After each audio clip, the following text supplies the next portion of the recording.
We are having tea with Niki Moyo, the London fashion designer. Niki, welcome back to the final segment, and we would love to know what other projects you're working on right now. So I'm currently working on the Simplified Closet. This is an initiative which is an associate of Niki Moyo. Because of the nature of my brand, my vision is to educate, encourage, and empower women around the subject of sustainable fashion. So this will help communities to engage and get involved, to get creative, and also to make an awareness of how to have a good relationship with the clothes that we wear. Mm-hmm. And a bit about the brides and the mothers.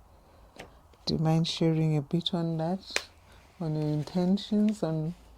Oh yes, so the intention as well I'm working on is I would love to work with the brides and the maybe mothers of the bride and equip them with a wardrobe planning for their weddings, maybe starting from preparing for the wedding. Because when I grew up, I used to observe people used to have outfits for maybe certain throughout the journey. You have outfits for different things, for different events of the process of getting married. For example, nowadays you find that people may dress inappropriately going to maybe a mother-in-law's house, maybe for first introductions. Or people may just get misled by fashion trends and just think this is appropriate, I'll wear this. And also, let's say for young brides that are getting married, I would love to empower them by wearing the best styles that will really make them feel special on that day, and also just to create a story around that because it's a very special occasion. Indeed, and kule kunokugqoka okwesintwini which is acceptable for them to learn to know how to dress well. I think it's very good that they know that you can't just put anything. You know, when you're in Rome, you have to go and dress like the Romans. And of course, when they go with their loved ones, wherever they go on holiday, it's a different outfit altogether. Yes. I think it brings respect to know what to wear and when. And I think the young people and the brides surely need that. And I think you seem to be the right person. They associate better with younger people because maybe if somebody like me talks to them about how to dress, they'll think, oh, she's old fashioned. She just wants us to, look old. But I'm sure they will associate well. The younger ones with a younger person and a younger designer. And yes, you help the old ones. How about some of us in our homes? We are clogged up with all these suitcases full of clothes. This inspiration also comes from my experience, from what my grandmother did and what my mother did. They used to pass on clothes. They used to pass them on to aunties, to other people that may be wearing that same size, or even to us. I remember my mother's clothes, I wore some of them. Probably you're welcome to come and help me with my closet, but as long as you won't bring cameras, I assure you there's a lot of work to do. We're so attached to clothes which we don't wear, and what's the point? We're just clogging our wardrobes with so much clothes which we could pass by, we could pass down. You know, I remember when we grew up, I used to get clothes from my sisters, and that was good. Our children also circulated the clothes. So I think it's a good thing that we should stop hoarding. Yes, you know, because of my circumstances, when I first came to this country, I focused on work. And through focusing on work, I wasn't doing much in fashion. which was feeding into my passion. So I kind of starved and put on the side, neglected my passion. By that, I ended up going back to university a few years later, of which if I had gone back to university to get a degree in fashion, even though I came from Zimbabwe already a fully qualified designer, I couldn't get a job here, I would have probably been on a much better position now, even though I believe in God's timing, but I strongly believe God's timing has to work with what you feed into it. So I feel like I kind of got derailed off the track and focused on things that didn't feed my passion or didn't feed my vision. And I would say to anyone that wants to do anything, even if it's not fashion, never waste any time. Stay focused. Tomorrow may never be known. Just stay focused and just do it. I wish I had come to this country and hit the ground running with my passion for fashion and my career. I would have been in a better position by now. Don't worry. As you say, God's timing is always the best timing, and never give up on your passion. This is what we're hearing from Niki, that no matter what you're going through, stay focused, stay passionate about your dream, and it surely shall come true. And what's your favorite fashion coat? My favorite fashion coat is by a designer that inspired me and still inspires me, even though she's no longer with us. But every time I just look at her work or read about her work or listen to her or read about her quotes or listen to some videos, documentaries about her, it just revives something in me. I just feel like I resonate with this designer, and her name is Coco Chanel. So my favorite fashion quote is by her. It says, "Look for the woman in the dress. If there is no woman, there is no dress."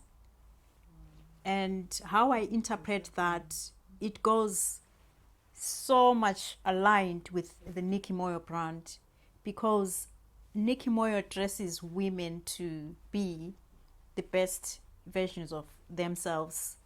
So if you dress a woman in good quality clothing, in clothes that make her fulfilled, clothes that flatter her, then you just know that this woman will be empowered, because we have to dress for our purpose. And if there's not that special, beautiful woman, there's no dress. I wouldn't have women to dress. I'll be out of work.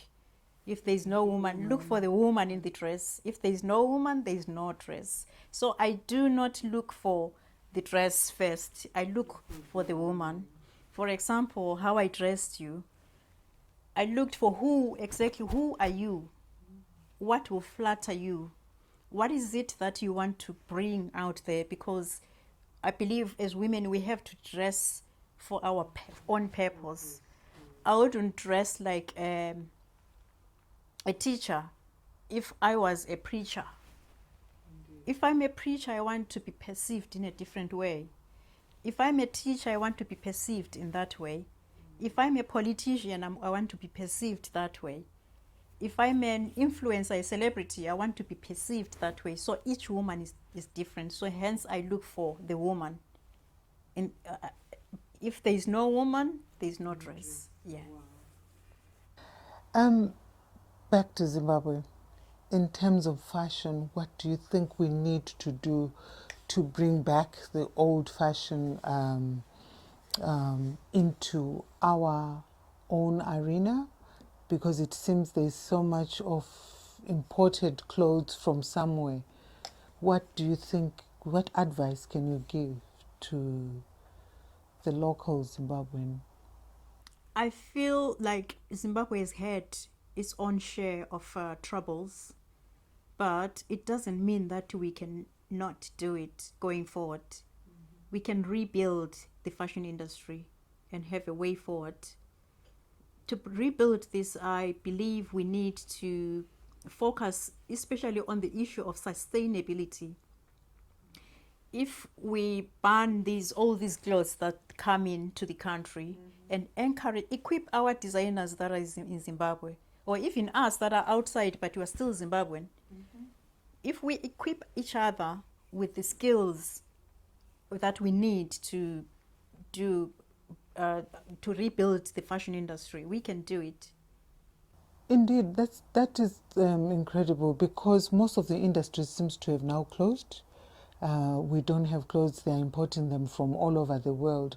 And I'm sure probably if there's policy to ban all that and then equip the local fashion designers and the fashion world, we can rebuild again that world of beautiful designs. Yes, I think it's about giving them the skills. Some of them are already skills, like we are skilled. All we need is the facilities and the resources. Once we have facilities and resources and the skills, I believe we're good to go, because there's so much creativity, especially fashion designers from Zimbabwe that I know, that I'm aware of. There's so much creativity, and still people that are still studying, we are the ones to empower them, maybe volunteer to coach them, volunteer to be their business mentor, or even if they are in college, you can just be their mentor because I've walked that journey. So in that way, that will mean that we are equipping them with what they need to carry on rebuilding the fashion industry in Zimbabwe. Oh, thank you for that. We really look forward for you making a difference, using your wealth of experience in our fashion industry, and seeing you rebuilding new fashion industries and designing new clothes for us and taking Zimbabwe back to its old level, if not better levels.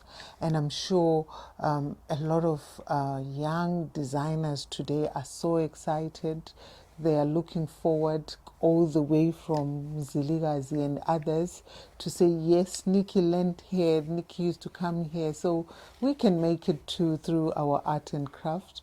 It's been a pleasure having you for tea, and we look forward for more chats, especially about turning back our Zimbabwe to the fashion we had. Some of us inherited a lot from that fashion. I remember I used to read the news wearing all the designs from Edgar's, from Truett's, from all our local brands and industries. And good luck in the Niki brand. Siyabonga, tinotenda, and thank you for coming to have tea with us.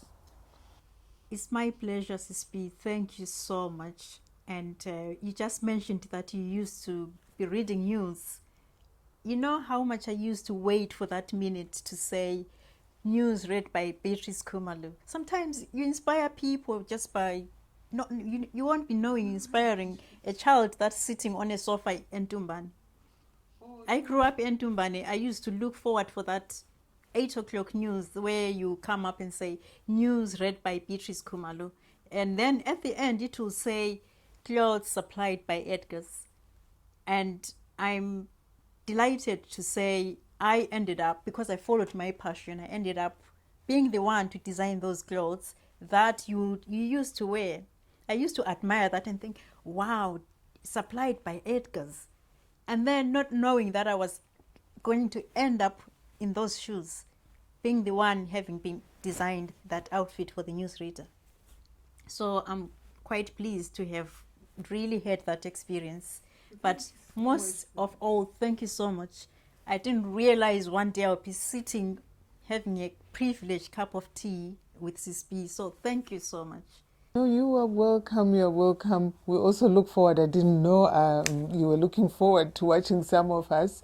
And if I added a bit of a teaspoon to inspiring you, but we do look forward for you guys taking the baton forward and continue inspiring us with your outfits, continue dressing us up. And we look forward to more of these chats and seeing where we can take the fashion industry. Siyabonga kakhulu, tinotenda. Thank you for watching, and we look forward to having you back on Tea with BB.